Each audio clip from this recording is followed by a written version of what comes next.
அனைவருக்கும் காலை வணக்கம். நேற்று நெப்போலியனின் வாழ்க்கையில் நடந்த சில சுவாரஸ்யமான தகவல்களை உங்களிடம் கூறினேன். இன்றும் சில விஷயங்களை உங்களிடம் கூற வந்திருக்கின்றேன். இது நெப்போலியன் பார்ட் 2. நெப்போலியன் பிறந்தது உங்களுக்கு தெரியும், இத்தாலிக்கு பக்கத்தில் கார்சிகான்ற தீவு. அது நெப்போலியன் பிறந்த பொழுது அது பிரெஞ்சு கவர்மெண்ட்டுக்கிட்ட அவங்க அந்த நாட்டை ஜெயிச்சிருந்தாங்க.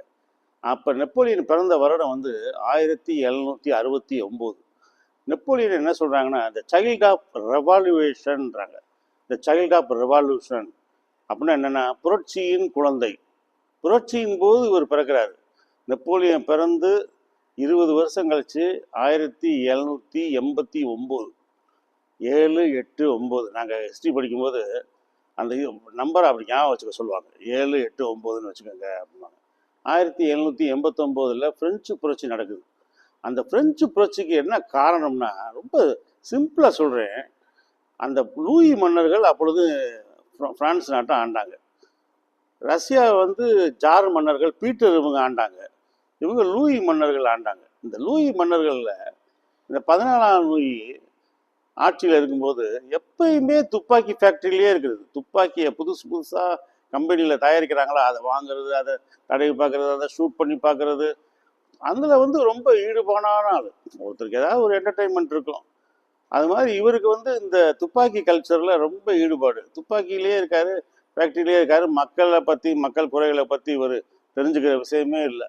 அதே நேரத்தில் இவருடைய மனைவிமார்கள் மிகப்பெரிய பணக்கார மன்னர்களுடைய பிள்ளைய.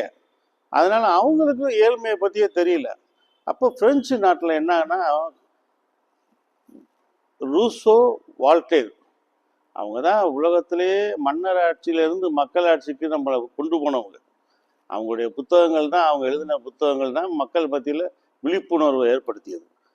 ரூசோ எழுதாரு, த சோசியல் கான்ட்ராக்ட், சமூக உடன்படிக்கை அப்படின்னு. அதாவது ஒரு மண்ணை எப்படி அரசாளணும், எப்படி மக்களை எல்லாம் பாதுகாக்கணும் அப்படின்றத எழுதினார். இவங்களுடைய எழுத்தின் தாக்கம், பேச்சின் தாக்கம், ரூசோ வால்டேருடைய பேச்சின் தாக்கம், எழுத்தின் தாக்கம் பிரெஞ்சு நாட்டில் முழுவதும் பரவிடுச்சு. நம்மளை கொள்றாங்களே, கசக்கி புளிகிறாங்களே. இந்த மன்னர் அக்கறை இல்லாமல் இருக்காரு. நிலப்பிரபுக்கள், பாதிரியார்கள், கிறிஸ்தவ பாதிரியார்கள் அவ்வளவு பவரை வச்சுக்கிட்டு மக்களை அப்படியே புளிகிறாங்க. வரியை போடுறாங்க, அடிமையாக்குறாங்க. மக்களுக்கு எந்த விதமான ஒரு சலுகையும் இல்லை, மகிழ்ச்சியே இல்லை. அப்போ மக்கள் புரட்சி பண்ணுறாங்க. அவங்க புரட்சி பண்ணுறதுக்கு மேஜர் ரீசன் சாப்பிட உணவு இல்லை. உணவு இல்லாமல் போயிடுச்சு. அப்போ எல்லாம் அந்த பிரெஞ்சு மன்னர் முன்னாடி, அரண்மனைக்கு முன்னாடி போராட்டம் பண்ணுறாங்க. இப்போ போராட்டம் பண்ணும்போது லூயி மன்னன் அவருடைய மனைவியும் மாடியில் இருக்காங்க. என்ன, எதுக்காக போராட்டம் பண்ணுறீங்க அப்படின்றாங்க. அப்போ மக்கள் சொல்கிறாங்க, சாப்பிட்றதுக்கு பிரெட்டு இல்லையா அப்படின்றாங்க.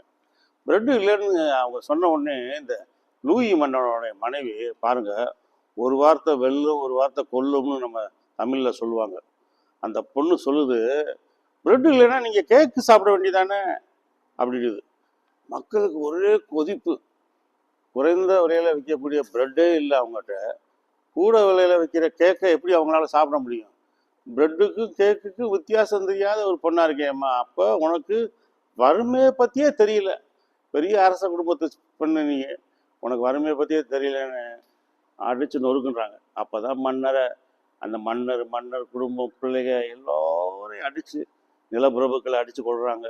பாதிரிமார்களை, சர்ச்சில் உள்ள பாதிரிமார்கள், இந்த சுரண்டல் பேர்வழிகளை பூரா அடித்து கொண்டு புரட்சியான ஒரு மக்கள் அந்த ஆட்சி அமைக்கிறாங்க. அப்போ அந்த புரட்சியான மக்கள் அந்த ஆட்சி அமைக்கும் போது அவங்க ஒரு குழு வச்சு ஆட்சி அமைச்சிக்கிட்டு இருக்கும்போது ஒரு மக்கள்லேயே ஒரு குரூப் போராட்டம் பண்ணுறாங்க. அப்போ தான் இராணுவத்தில் இளம் அதிகாரியாக, யங் சோல்ஜர், யங் ஆஃபீஸராக இருக்கார் நெப்போலியன். அந்த போராட்டத்தை அவர் அடக்க சொல்கிறாங்க. அவர் அடக்க போகிறாரு. அப்படியே நேமாகி அப்படியே அரண்மனைகளை புகுந்துட்டார்.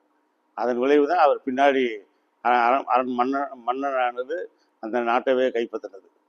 இது ஒரு ஒன்று. ரெண்டாவது, நெப்போலியன் ரொம்ப மிகச்சிறந்த அறிவாளி. அவருடைய ஐக்யூ லெவல் 140. Intelligence questions 140. ஒரு போர் தந்திரத்தை எழுதிக்கிட்டு இருக்கார். போர் பிளான் பண்ணுறார். எப்படி எந்த நாட்டை ஜெயிக்கணும், எந்த நாட்டை முதல்ல போரிடணும், எப்படி போரிடணும் அப்படின்னு எழுதிக்கிட்டு இருக்கும்போதே ஆஸ்திரியா, அடுத்து ஜெர்மனு, அடுத்து பிரான்ஸு, அடுத்து எகிப்து அப்படின்னு ஒவ்வொரு நாடாக எழுதிக்கிட்டு இருக்கும்போதே அவருடைய மைண்டு வந்து இந்தியாவுக்கு வந்துடும். அதாவது அவருடைய மனசுக்கும் அவருடைய மனசில் உள்ள அறிவுக்கு அவருடைய உடல் ஒத்துழைக்க மாட்டேங்குது. வேகமாக நினைக்கிறாரு, எழுத மாட்டேங்குது. அந்த அளவுக்கு மிகச்சிறந்த ஒரு அறிவாளி நெப்போலியன். அந்த நெப்போலியன் இந்த மாதிரி ஆட்சியை கைப்பற்றிட்டு ஒவ்வொரு நாடுகளையாக ஜெயிச்சுக்கிட்டு இருக்கும்போது ஒரு தடவை கப்பலில் போகிறாரு. கப்பலில் போய்கிட்டு இருக்கும்போது ஒரு பொண்ணு கப்பலில் ட்ராவல் பண்ண பயணி ஒரு பொண்ணு புத்தகம் படிச்சுக்கிட்டு இருக்காங்க. அப்போ நெப்போலியன் கேட்குறாரு, என்ன புத்தகம் படிக்கிறேன் நீ அப்படின்றார். நாவல் படிக்கிறேன் அப்படின்னு. நெப்போலியன் சொல்கிறாரு, அவர் கத்தியை வச்சு அந்த நாவலை எடுத்து அப்படியே அடுப்பில் போட்டு, நாவல் படிக்காத, அது வந்து ஒரு ஒரு ஒரு எழுத்தாளனுடைய கற்பனை, அந்த கற்பனையை வச்சு நம்ம ஒன்றும் செய்ய முடியாது. நீ வந்து பயோகிராஃபி, ஆட்டோபயோகிராஃபி, ஒரு ஒரு ஒரு மனிதனுடைய, ஒரு வீரனுடைய, ஒரு மன்னனுடைய, ஒரு தலைவருடைய வரலாறு, சுய வரலாறை படி. அப்போ அவர் எப்படி பிறந்தார், எப்படி வாழ்ந்தார், எப்படி ஜெயிச்சார், எப்படி மேலே வந்தார், தனக்கு ஏற்பட்ட துன்பங்களை எல்லாம் அவர் எப்படி ஓவர் கம் பண்ணாருன்ற விவரங்கள் உனக்கு தெரியும். அதனால் வாழ்க்கை வரலாறை படி அப்படின்னார். அதை படிச்சுட்டு தான் நாங்கள் காலேஜ் படிக்கும்போது லைப்ரரியில் போய் ஒரு தடவை நெப்போலியனை படிக்கும்போது இதை படிச்சுட்டு தான் நான்லாம் மாறினது. அதுக்கு முன்னாடிலாம் சுஜாதா புஸ்தகம், லட்சுமி புஸ்தகம், சிவசங்கரி புஸ்தகம், சுபா எழுதின புஸ்தகங்கள்னு கதை புஸ்தகமாக படித்து தள்ளுவோம். வீட்டிலலாம் திட்டுவாங்க, ஃப்ரெண்ட்ஸ் எல்லாம் சொல்லுவாங்க, போஸ் வந்துட்டாடா கதை புத்தகத்தை எடுத்து கொடுக்குறான்னு. அப்புறமேட்டு கதை புத்தகங்களை நாங்கள் எடுத்துகிட்டு இந்த மாதிரி தான் வாழ்க்கை வரலாறை படித்தோம். அதுக்கப்புறம் வந்து எம்எஸ் உதயமூர்த்தியோட எம்எஸ் உதயமூர்த்தி, பிசி கணேசன், அப்துல் ரஹீம் அவங்க எழுதின அருமையான சுய முன்னேற்ற கட்டுரைகள், தன்னம்பிக்கை கட்டுரைகள், அறிவார்ந்த அவங்க புத்தகங்களை படித்தா ரொம்ப இனிமையாக இருந்தது. சரி, இப்போ நெப்போலியன் வந்து இந்த மாதிரி புத்தகம் படிக்காதீங்க, வரலாறை படிங்க அப்படின்னு சொல்கிறாரு. அப்போ போய்ட்டு நெப்போலியனை பற்றி என்ன சொல்கிறாங்கன்னா, நெப்போலியன் வந்து 4 அடி 11 அங்குலம் தான் நாங்கள் படிக்கும்போது சொன்னாங்க. த shortest man but the strongest man இந்த வேர்ல்டுனாங்க. 4 அடி 11 அங்குலம். ஆனால் இப்போ என்ன சொல்கிறாங்கன்னா, நெப்போலியன் வந்து யூரோப்பில் வந்து 5 அடி 6 அங்குலம் அவர். ஆனால் யூரோப்பியன்ஸ் அந்த சோல்ஜர்ஸ் மத்தியில் அவர் வந்து அவங்களாம் 5'9", 5'10". இப்போ நானே வந்து 6 அடி 5'12". அப்போ அந்த சோல்ஜர்ஸ்லாம் வந்து 5'8" to 9 இருப்பாங்க, ஹைட்டாக இருப்பாங்க. யூரோப்பியன்ஸ் வந்து ஐரோப்பா கண்டத்தில் உள்ளவங்க ஹைட்டாக இருப்பாங்க. அவங்க தான் அமெரிக்காவுக்கு போனாங்க. அமெரிக்காவில் உள்ளவங்க இன்னும் ஹைட்டாக இருப்பாங்க. அமெரிக்காவிலிருந்து ரஷ்யா பார்த்தீங்கன்னா இன்னும் ஹைட்டாக இருப்பாங்க. நீங்கள் ரஷ்யன் கேர்ள்ஸ்லாம் அந்த டென்னிஸ் விளாட்றவங்க, பேஸ்பால் விளாட்றவங்க, வாலிபால் விளாட்றவங்க, அவங்களெல்லாம் பார்த்தீங்கன்னா ரொம்ப ஹைட் அண்ட் வெயிட்டாக இருப்பாங்க, ஃபிட்டாக இருப்பாங்க, ரெட் கலரில் ஃபிட்டாக இருப்பாங்க, ஹைட்டாக இருப்பாங்க. நம்ம இந்தியன் ஹைட்டு வந்து 5 அடி 6 அங்குலம், 5 அடி 5 அங்குலம் தான். ஆனால் அங்கே வந்து ஹைட்டு கூட. ஆனால் அந்த ஹைட்டுக்கு இவர் கம்மியானவர்ன்றாங்க, ஷார்ட்டானவர்ன்றாங்க. அதனால் நெப்போலியன் வந்து தன்னுடைய உயரம் குறைவாக இருக்குன்றதை மற்றவங்க எதுவும் நினச்சிடக்கூடாதுன்றதுக்காக அவர் குதிரையிலேருந்து வருவார். குதிரையில் வந்துக்கிட்டு அவர் டென்ட் இருக்கும்ல, டென்ட்டுக்குள்ளே போய் குதிரையை விட்டுருவார். அவர் குதிரை அங்கே டென்ட்டுக்குள்ளே போய் குதிரையிலேருந்து இறங்குவார். ஒரு சோல்ஜர் வந்து அந்த குதிரையை கொண்டு வந்து வெளியே கட்டுவார். அப்போ மற்றவங்க வந்து அவரை பார்க்க முடியாது. 2வது சோல்ஜர்கிட்ட, போர் வீரர்கள்ட்ட அவர் பேசும்போது அவங்க எல்லாம் கீழே நிற்பாங்க, இவர் குதிரை மேலே உட்காந்துருப்பார். மேலே உயரமான இடத்துலேருந்து அவர் பேசுவார். 2வது அந்த சோல்ஜர்ஸ் வந்து குதிரை மேலே உட்காந்துருந்தாங்கன்னா இவர் ஒரு மலை குன்று மேலே போய் மலை மேலே ஏறி நின்றுக்கிறது.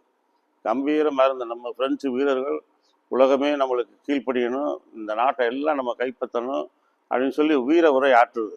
அப்போ அவருடைய பேச்சை கேட்டு எல்லாரும் சண்டை போடுறாங்க. உலகம் முழுதும் உண்மையிலே அவங்க அப்படியே ஜெயிச்சுக்கிட்டே தான் வந்துக்கிட்டு இருக்காங்க. இது வந்து நெப்போலியனுடைய அந்த அவர் ஹைட்லேருந்து அவர் பேசுகிறது வைக்கிறது. 2வது நெப்போலியன்ட்ட இன்னொரு ஸ்ட்ராட்டஜி என்னென்னா, எந்த ஒரு பெரிய அவருடைய அயல்நாட்டு தூதுவர், வேற நாட்டு மன்னர் யார் வந்தாலும் இந்த நெப்போலியன் வந்து ஒரு தூரமான இடத்துல 60 அடி டிஸ்டன்ஸில் தான் இருக்கும் அவருடைய ரூம். இப்போ அவரை பார்க்க வர்றாங்கன்னா, யாராவது ஒருத்தர் வராங்கன்னா, இவெல்லாம் வரால மன்னர் பரம்பரையே இல்லை, நம்மளாம் மன்னர், நம்ம போய் இவனை பார்க்குறோம்டா அப்படின்ட்டு அவரை பார்க்க வர்றாங்கன்னா 60 அடி தூரம் அவங்க தனியாக வரணும். அவங்க தனியாக வரும்போது என்ன ஆகும்னா, அவங்களுக்குள்ளே ஒரு கில்ட்டி, ஒரு பய உணர்வு ஏற்படுத்துறது. 2 பக்கம் சோல்ஜர்ஸ் ஈட்டியோடு நிற்கிறது, எங்கே பார்த்தாலும் கத்தி, அருவாள், எல்லா ஆயுதங்களையும் வச்சுருக்குது, புலித்தலை, சிங்கத்தலை, அவர் போரில் வெற்றி பெற்ற பெரிய பெரிய அந்த மற்ற மன்னர்கள்ட்ட கைப்பற்றிருப்பார்ல, அந்த மாதிரியான விலை உயர்ந்த பொருட்களை பூரா அடுக்கி வச்சுருக்குது. அப்போ நடந்து வரும்போதே ஒருத்தர், அப்பாடி பெரிய மன்னனாக தான்ப்பா இருப்பான் அப்படின்னு அவனுக்கு ஒரு பயத்தை ஏற்படுத்துறது. இது நெப்போலியனோட ஒரு டெக்னிக். பார்த்துக்குங்க எப்படி அறிவாளி எப்படி இருக்கான் பாருங்க அந்த காலத்தில். ரெண்டாவது, நெப்போலியன் வந்து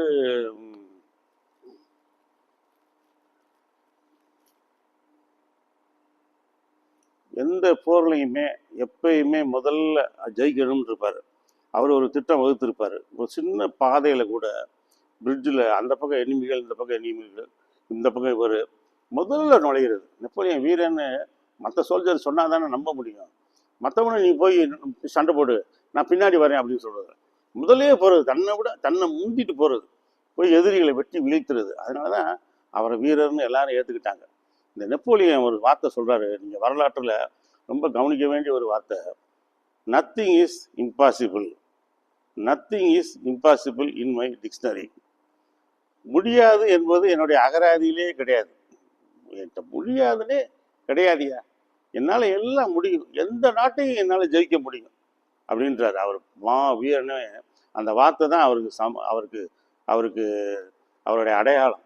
ஏன்னா நிறைய பேர் பாருங்க, நம்ம ஒரு செயலை ஆரம்பிக்கும் போது அவங்க நிறைய நெகட்டிவாக பேசுவாங்க, பெசிமிஸ்டிவாக பேசுவாங்க, ஆப்டிமிஸ்டிக்காக பேச மாட்டாங்க. ஒரு வெற்றியாளனுடைய சிந்தனை இல்லாமல் அதை சேர்ப்புறீங்களா, நீங்கள் தோத்தைங்க போங்க, அதான் முடியாதுங்க, அதுவா அது இல்லைங்க, அதுவா நடக்காதுங்க, எப்பயும் நடக்காது, எப்பயும் முடியாது, எப்பயும் இல்லை, எப்பயும் கிடையாது, இந்த மாதிரி நெகட்டிவாக பேசுகிறவன் இருக்கான் பார்த்தீங்களா, அவனோட நீங்கள் சேராதுங்க. அவனையும் அழிப்பான், உங்களையும் அழிச்சிடுவான், நம்மளையும் அழிச்சிடுவான். அவன் வந்து ஒரு பெரிய கூட்டத்தில் இருந்தாலும் அவன் ஒரு தனி தீவு. காற்று, வாசனையான காற்று அவனுக்கு அடித்தாலும் அது அவனுக்கு சுகம் தராது. அவன் எப்பயுமே நெகட்டிவான விஷயத்துலேயே இருப்பான். நீங்கள் வந்து வின்னர் வெர்சஸ் லூசர் அந்த அந்த ஆட்டிடியூடை நீங்கள் படித்தீங்கன்னா, லூசர் சொல்லுவேன் அது என் வேலை இல்லைன்பான், வெற்றியாளர் சொல்லுவேன் அது என் வேலை இல்லை, பட் எனியோ லெட் மீ ட்ரைன்பான். அது ரொம்ப கஷ்டம்வேன் லூசர். ஆனால் வெற்றியாளர் சொல்லுவேன் அது கஷ்டம்தான், இருந்தாலும் நான் கொஞ்சம் ட்ரை பண்ணுறேன், என்னால் முடிஞ்ச அளவு ட்ரை பண்ணுறேன் அப்படின்பான், நான் முடிச்சு காட்டுறேன் அப்படின்பான். அது மாதிரி தான் நெப்போலியன் என்னென்ன முடியாதுன்னு மனிதர்கள் நினைத்து கொண்டிருந்தார்களோ அதையெல்லாம் முடித்து காமித்தார். நாளைக்கு அவருடைய அடுத்த கட்ட ஸ்டேஜ் என்ன லெவலில் போனார்ன்றதை நாளை நான் மீண்டும் உங்களுடன் சந்திக்கிறேன். நன்றி. இந்த வீடியோ உங்களுக்கு பிடிச்சிருந்துச்சுன்னா எனக்கு தயவுசெய்து அந்த சப்ஸ்கிரிப்ஷன் பட்டன் மட்டும் அமைக்கி விடுங்க. நன்றி, வணக்கம்.